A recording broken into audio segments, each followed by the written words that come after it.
Who can forget the World Cup just 12 months ago? A sold-out Lords and a global audience of millions watched an absolute nail-biter of a final. The success of that tournament has led to this, the very first ever standalone Women's World T20. And we're here in the Caribbean, the perfect host, fun, flair and passion as we travel around to bring you the round games from St Lucia and Guyana and the finals in the hometown of Sir Vivian Richards, the Master Blaster himself in Antigua. Watch this.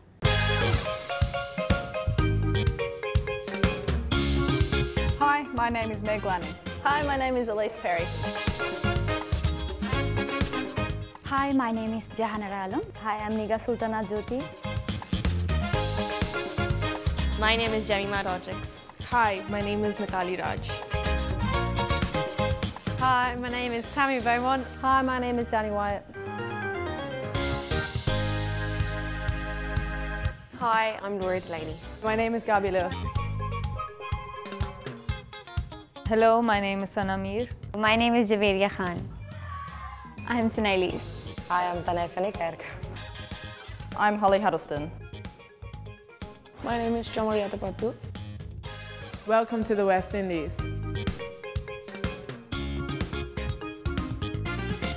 Welcome to the Caribbean.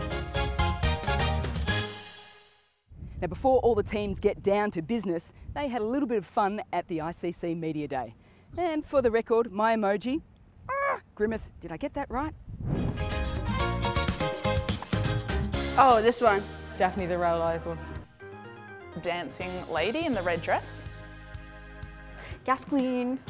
Like this. The dancing lady emoji. Has to be this one. The rolling eyes face. Crying, laughing face, because I think everything's funny.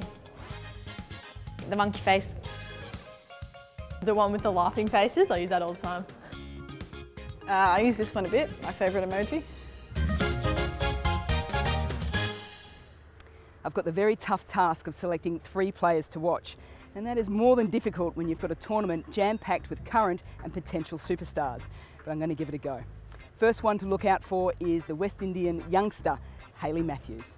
The all-rounder with bat and ball is growing in confidence every single T20 international match she plays.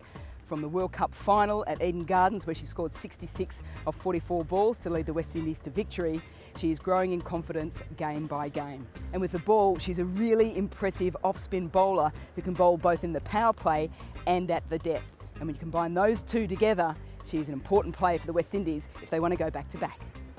When you talk about hype in cricket, the name Smriti Mandhana certainly comes to mind. The left-hander from India is all style and also a lot of power. And with strike rates of 180 plus, she's going to be key for India if they're going to take out their first title. And my final player to watch, well, surprise, surprise, it's an Australian, Alyssa Healey. She's been fantastic for Australia behind the stumps with the gloves for many, many years. But now all of a sudden, she's found a new lease of life at the top of the order with the bat. Her ability to dominate the power play has given the Australian top order a whole new lease of life. And when you take out 2 Player of the Series in the last 2 tournaments, you know you're in pretty red-hot form. She is the Pied Piper of the England team, so often thrown the ball and recently the bat, she delivers. She is Rainford-Brent, and she came into this World T20 underneath an injury cloud. And just 4 balls into the warm-up game, well, that cloud got a whole lot gloomier. Let's find out from Mark Robinson if one of the world's best is going to make it back out onto the park. Well, look, we'll get to St Lucia and we'll have a look, but you're right, he didn't look great at that point, did it? Because she hasn't been able to take any part in the competition so far, not in all our build-up. She's been practising.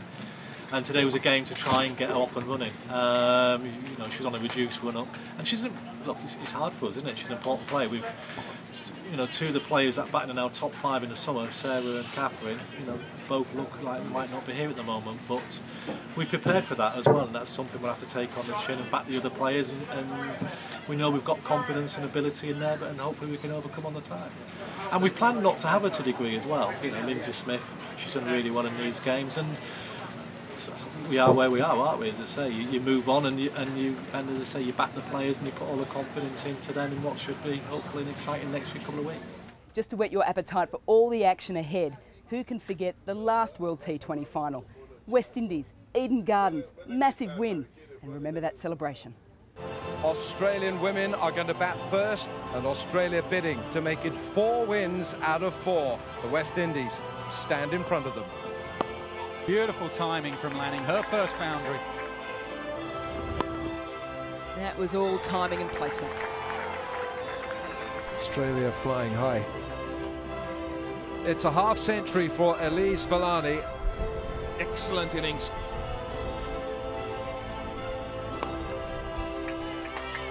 It's 50 for the Australian captain, Meg Lanning.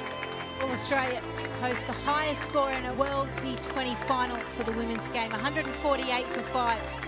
Pretty warm day here at Eden Gardens, and so in this big final, the West Indies will need to get 149 at just about an average of 7.5 per over. We have players on our team who loves to hit the ball out of the park. So when you go in, you have 20 overs, you just want to go in there and hit the ball out of the park. We have the ability to win the World Cup, and that's what we are going to do. Big again. Has she gone big enough? You bet she has. The charge is on. The charge is definitely on. What a start that is. What a shot that is. This is it. This is what we want, you know. This is what we have to do, and let's do it to the best of our ability. Stay focused, bring it home. Bring it home. 50 for Taylor, 2 50s now from both the openers. That's 4 50s in the final, and shows what talent we have in the batting department. Marissa Aguilera, the former captain, said in an interview that she feels that the West Indian character is as such that when they get to a final, they thrive on it.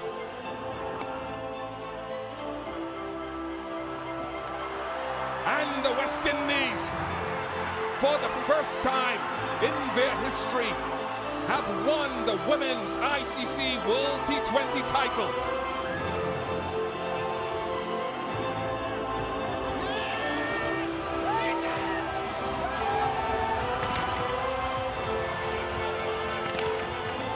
Sammy told me this morning, it's all about belief, sir. And I said the same thing back to him. Believe, and I know you could do it.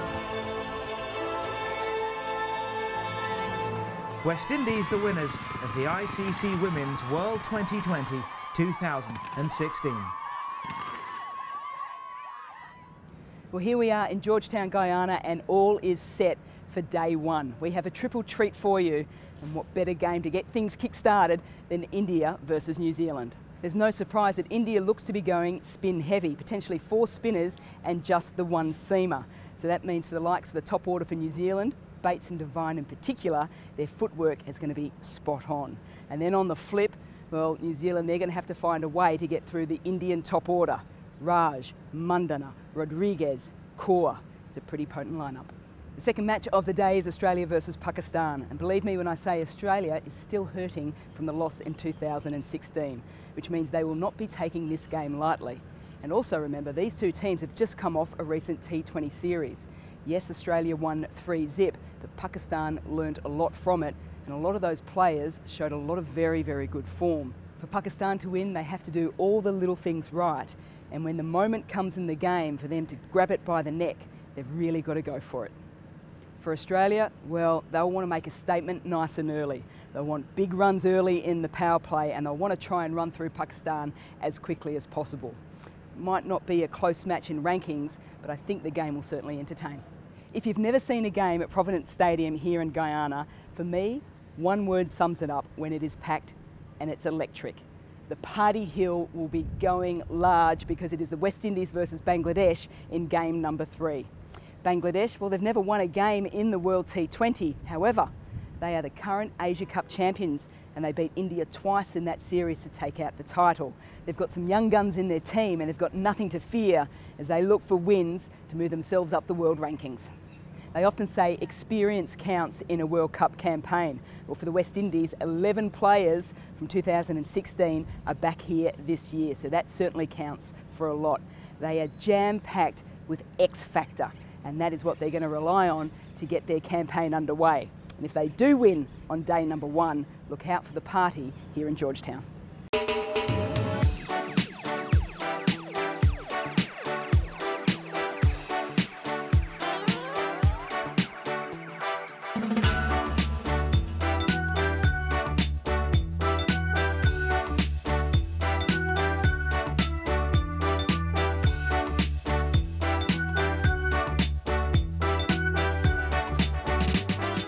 Welcome to Guyana.